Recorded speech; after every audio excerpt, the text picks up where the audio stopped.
thank you, Toastmaster, fellow Toastmasters, and guests. Storytelling is the manual that I'm working on. And my story today, I did not do it, Mom, began in 1965. We lived in Wichita Falls, Kansas, and we were headed across country. If you can picture a 1959 green Rambler cross-country station wagon. This was the family vehicle of choice because it held me and my two sisters, my mother and my father, and a twin mattress in the back, which was covered with toys and dolls and stuffed animals, because you have to entertain children for a long ride. And children don't tend to entertain themselves well for long rides. The famous question, are we almost there yet? I feel sure that on a trip from Wichita Falls, Kansas, to Virginia, my parents heard that numerous times. On this particular trip, being the youngest of three girls, it was my job, my duty, to annoy my sisters. And I promise you that I took that job seriously and I prevailed. During the times that I'm asleep, I'm sure that they were getting even with me in some shape or form. What those were, I do not know. But during the trip, again, I annoyed them. My sister Shelley had long hair, braided in long pigtails down her back. So that if you are in the third compartment of a green Rambler station wagon, and your sister is in the second row, you have the great ability to annoy her and reach and tug a poke. And then you get back out of the way. And you play with your toys and you keep yourself busy. Now your sister's responsibility, being the middle child, would be not to tattletale continuously. Because she has learned before, she will get in trouble first. As the ride continues, what do? Grab a ponytail. This creates this motion, okay? Quickly, that can create a crook in the neck. And we all know that those can be painful. So my sister whines about these things. And my mother continues to tell her, it's going to be okay. And of course, from the third row you hear, but I didn't do it, Mommy. And the ride continues. Also during this ride, your parents are responsible for taking care of you and stops and feeding you. And picture, would you please, a green metal Coleman cooler. This cooler had the neat little silver latch that you would flip. Now for some of those who may be younger in the room and don't know what I'm talking about, this cooler was sturdy. It was metal. It had the round edges, but those round edges could hurt if you weren't careful. But my favorite thing, of course, was that neat little silver latch. You could flip it, made that noise. That also was annoying.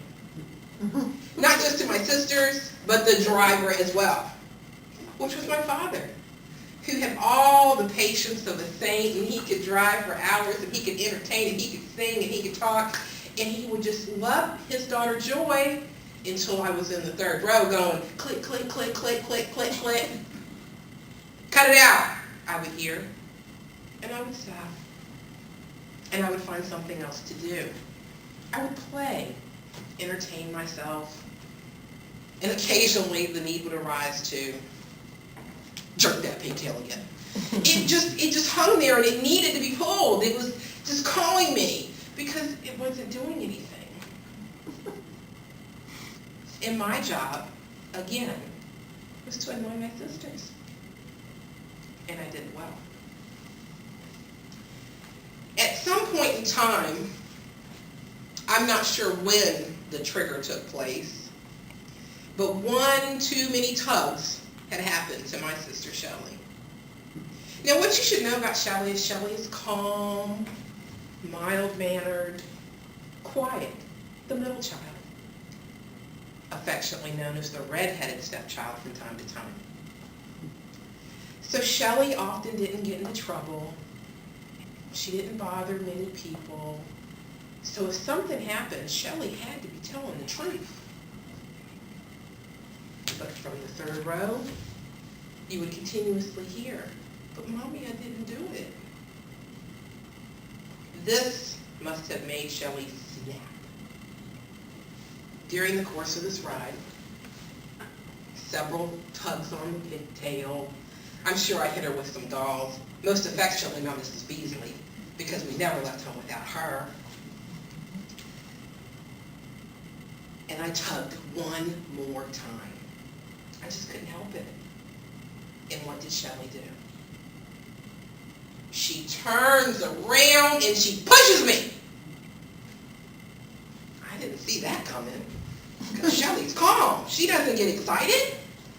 And I fell instantly to the back. What happens next, you say?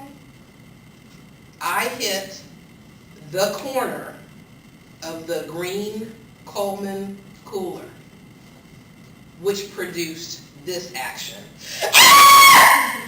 My dad has to slam on brakes, pull over, my mother's hollering, "Stop, stop, stop!" Instantly, what do they think? My eye has had to be put out, right? Because I'm screaming, I won't let go. Suddenly, I have Superman strength because I'm sure I'm holding on like this, and my mother's tugging, and I won't let go. My mother's tugging, and she wants to see. And my sister is in the back crying.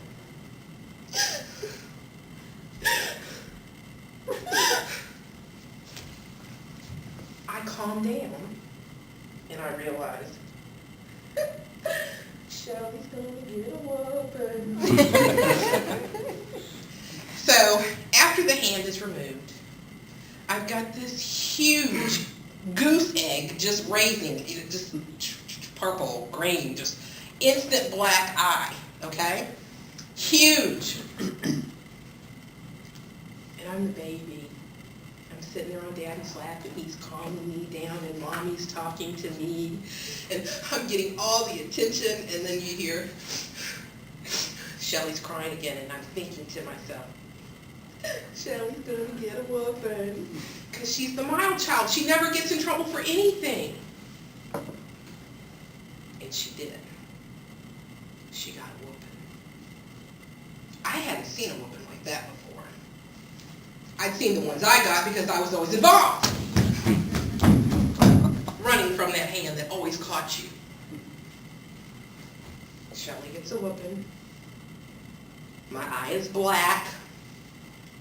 Please note that we're headed to Grandma's, who hasn't seen us in quite a while, so what is she going to see? Huge black eye arrive. We get back in the car. Everybody's now calm. My father is going to start driving again. The Coleman cooler is now in the front, no longer in the back where injuries can take place. Sandwiches can be prepared safely and handed back instead of having to pull over because, you know, Joy got hurt in the Coleman cooler. Now, this story took place years ago on a road trip from Wichita Falls, Kansas, to Virginia to see Grandma with a black eye. And to this day, we still have the Coleman cooler. We don't know what happened to the Rambler, but I'm sure it rambled on and saw its better days. But in this trip, I learned that when I say, "But Mommy, I didn't do it," I really shouldn't have done it.